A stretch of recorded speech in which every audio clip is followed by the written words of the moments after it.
Stoicism is a very powerful philosophy. It originates from Greece, and it's very powerful when it comes to developing mental fortitude, resilience, and a stronger mindset. And this is all very necessary when it comes to confidence. Your boy is currently in Ecuador, South America. I'm about to fly out to Central America. I've been here in South America for like 7, 8 months. I was in Colombia, Ecuador. Now I'm going to Central America.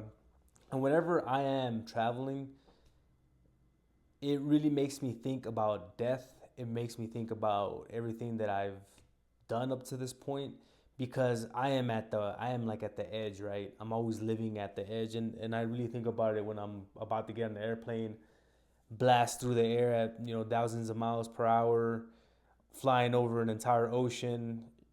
There's just so many components that go into play when you're traveling, being in a different country, different people, different cultures, different customs. It's just it's surreal, but this is what to some extent makes me feel alive, and I really enjoy it for because of that reason, right? It gives me like a dopamine high every time that I go to another country and I immerse myself in a different culture, and the reason Stoicism is so powerful is because Stoicism allows you to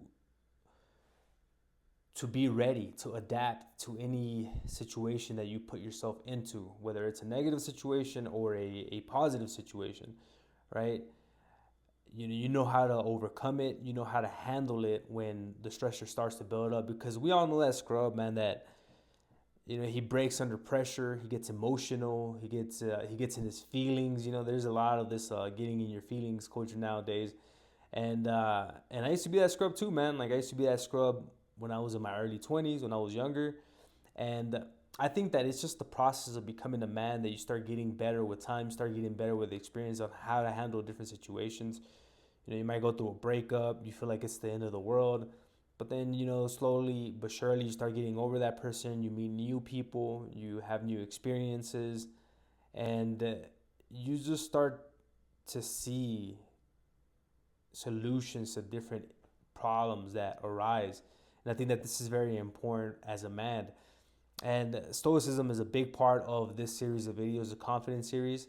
This is more of a freestyle on the fly video because I have to fly out in 30 minutes. I have to head to the airport. So, but sometimes a lot of these videos, the freestyle ones, are probably the best ones, right? Because they're just going off the dome and you're just going impromptu. But Stoicism is powerful, man. Stoicism is powerful. I think the biggest concepts to take away from Stoicism is amor fati, memento mori, eudaimonia, and there's a couple more.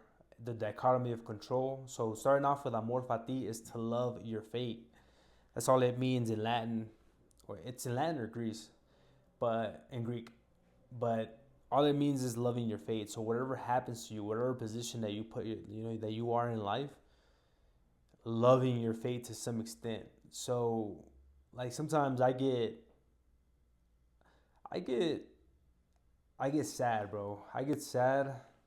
I have like negative emotions because I'm away from my family, and I'm away from my family for so long. I've been away from my family for a couple months, and like I start to think about my nephews growing up, and I'm not there to see them grow up. I haven't seen my brothers. I haven't seen my mom in a good while, and it makes you like think about those times when you're out here traveling, right? But I remember Stoicism, and I remember like the bigger mission that I have at hand. Like right now, your boy's on a mission, right? Trying to level up in every area of my life, and with that comes certain sacrifices that you have to make. But when I think about eudaimonia, it makes me think about amor fati. It makes me think about like this is my destiny, man. Like I always knew to some extent that I was going to be doing this, that I was going to be traveling, I was going to be away from home for a good while. I know that one day I'll come back, but I knew that this was going to be a big sacrifice that I was going to have to make. I just kind of knew it, bro. Like I don't know, I can't explain it. Like I just kind of knew deep down inside that I was going to be traveling, I was going to be all over the world, that I was going to be meeting a lot of people, and and that was just like, it's just been my destiny. So to some extent, I'm like, I'm satisfied. I'm at peace where I'm at, because I know that it's part of my destiny, and Amor Fati allows me to do that. If you go through a breakup, something negative happens in your life, your dad passed away, like my dad passed away a couple years ago. So a close family member passes away. It's Amor Fati, man. It was meant to happen. It's something that's inevitable for all of us to go through something like that, right? It's just about how we react to that certain situation, that certain thing, and that leads me into the dichotomy of control, which is focusing on the things that you can control. This is something that I try my best to to do every single day, where I focus on the main things that I can control. I can lift weights, I can eat healthy, go for runs, study, work, work on my business, making these videos. I try to focus on the main important things of my life that I can really control. There's been a lot of moments in my life, events that have been very difficult, falling outs with certain friends, with certain family members, and one very particular to me is with my oldest brother. We haven't had the best relationship for a good while now, and then it just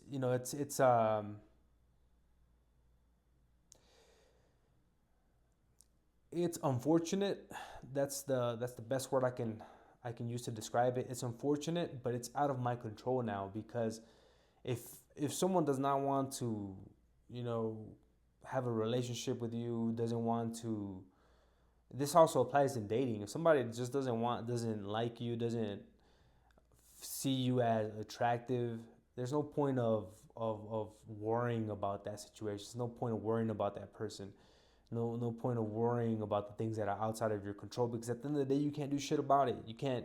All you're gonna do is ruminate, keep overthinking about that situation, and it's gonna put you more in a negative state. But what you can do is focus on the things that you can control, making your body strong, making your mind strong, staying healthy, you know, making sure that you have a strong diet, making yourself happy, going for runs, hanging out with good friends, all this good stuff that's supposed to make you happier and excel your life. And the next the next idea here is memento mori, which is time is fleeting. We're all going to die. That's something that I understand very closely, since my dad passed away when I was around 23.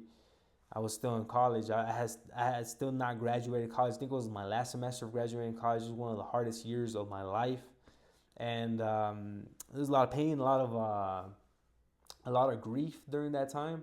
But it made me come to the realization, like the truth, that we're all going to go at some point. And after I started to really analyze this and think about it, it it gives me a source of happiness, and it makes me an urgency as well. Like, it makes me want to get on it, stay focused, stop wasting time, really get on my purpose. I think the main thing that a lot of men lack is purpose. They don't really know what they want.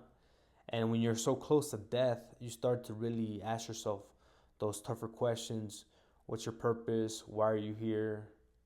What is it that you want? What are the most important things in life? You really start to analyze a lot of these things.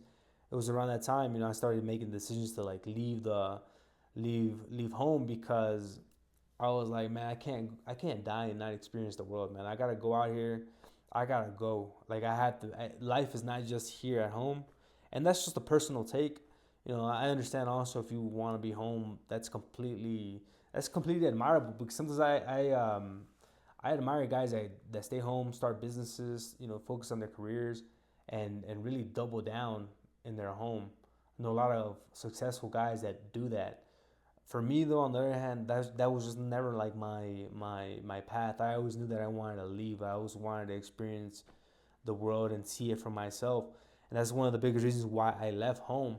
But memento mori really just gives you that urgency to get on it, right? Get on it, get on your purpose, get on your mission, get on what you think is going to bring you happiness, the things that you want to experience in this life, because we're all different, but everyone has their own likes. And I think that when you really see it through this perspective, you really start to put a little bit more fire in the gas, right? And you put a little bit more gas in the fire, start to pour that gasoline on there so you can really go after it. And being so close to death that like I am, I know there's guys out here that do way cooler things than me, military, ex-military, that they see death on a constant basis, but death is always like there, bro. Like it's always lingering, and I really start to feel it more when I get on the airplane, and God knows what will happen once I get on and get off the airplane, and I just think about everything up to this point, and I'm happy, man. For the most part, got a lot of good friends. Shout out to all the boys, Ice Cream Social. You guys know who you are. All my boys back in Houston, all of my boys back in Texas, California, and Mexico. My family, my mom, my brothers, my nephews, everyone that I admire and I love. You guys know who you are, and this is what memento mori makes you think about, right? It makes you be grateful for these moments, but also the people, the positive people that are in your life. Being grateful and not forgetting about them throughout life, right? We can always get stuck in thinking one way, and we forget about the little things that we should be grateful for. And I think that memento mori is a great way to really solidify and think about that. And the last thing is eudaimonia. I think that's one of the biggest ideologies that come from Stoicism. And eudaimonia is just continue to prosper, continue to grow. I think that's the main purpose of life. That's the main purpose that we're here, is to continue growing and prospering. And that's why I always say at the end of my videos, stay strong, stay relentless, and keep on conquering. The reason why is because you want to get stronger in everything: finances, your money, your body, your mind. Relentless, like don't ever give up. That's something that my dad always would tell me, is to never give up. And also, my dad, he by his actions, he would really display that he always had a mindset to never give up. And also learning that from my mentor, relentless and tenacity are words that are very powerful, and they just resonate. And I think that's the mentality to have whenever you are living this lifestyle with stoicism in the back of your head, with memento mori, is to always be relentless and go after it. And then finally keep conquering, bro. Like, we're out here doing our best. We're trying to conquer as much as we can, conquer as many experiences, conquer as many goals that we have. I think that's one of the ethos of which I live my life by. But I think that a lot of guys resonate with that, and that's the reason why I really like those, finishing off my videos in that way. But guys, this is a little bit more of a freestyle video on stoicism, continuing it on with the confidence series. Stoicism is powerful for confidence, because when shit hits the fan, when things get real, when you are faced with a life or death situation, when you're forced to reflect on your life, using stoicism can be very helpful to do that. It gives you the tools to really analyze and dissect, tackle on that problem effectively. So stoicism is powerful for confidence. If you have any questions, drop them down in the comment section below. Questions, thoughts, concerns, whatever, we can talk about it. Stoicism is something that I really enjoy talking about, so drop it down in the comments. I will catch you guys all in the next video. Primeramente Dios. Thankfully, thanking God, I will be in Central America, safe and sound, to continue on rocking and rolling. So I'll catch you all in the next video. Stay strong, stay relentless. Saludos desde Ecuador, and keep on conquering. You got this. Peace.